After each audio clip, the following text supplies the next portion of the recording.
पुण्यातील पहिल्या टप्प्याच्या प्रमुख लढती आपण जाणून घेऊयात। यामध्ये नागपूरपासून सुरुवात जर केली तर नितीन गडकरी आणि नाना पटोले हे आमने सामने, तर रामटेकमधनं कृपाल तुमाने आणि किशोर गजबी हे आमने सामने, तर वर्ध्यातनं रामदास तडस, चारुलता टोकस हे आमने सामने,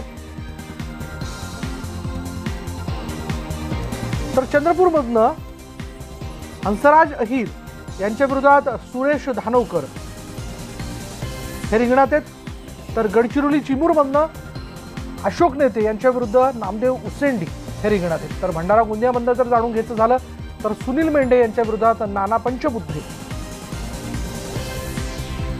तर यवतमाळ वाशिममधनं भावना गवळी विरुद्ध माणिकराव ठाकरे असा सामना रंगणार आहे।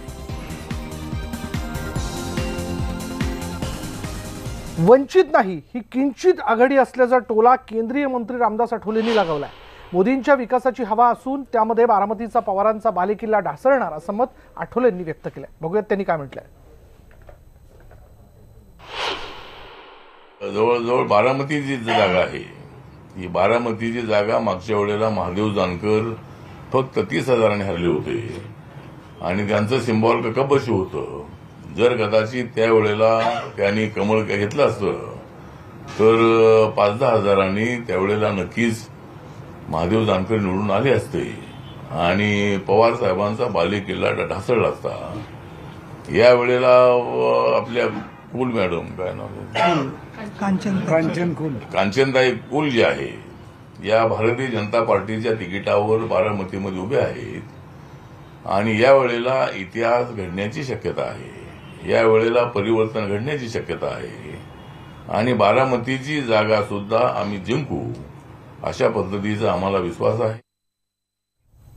यानंतर बघूया, ज्या घरात 2 हत्या होऊनही पुढची पिढी जबाबदारी झटकत नाही आणि त्या गांधी घराण्याला तुम्ही काय केलं म्हणून काय विचारता, तुम्ही काय दिवे लावले ते पहिल्यांदा सांगा असं म्हणत राष्ट्रवादी काँग्रेसचे सर्वेसर्वा शरद पवार यांनी पंतप्रधानांवर हल्ला चढवला।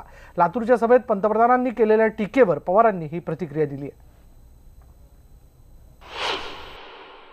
कोणचं घर तुम्हाला दाखवा की एका घरामध्ये आई आणि मुलगा दोघांची हत्या झाली तरी पुढच्या पिढीने देशाची सेवा करण्याचं काम कधी सोडलं नाही।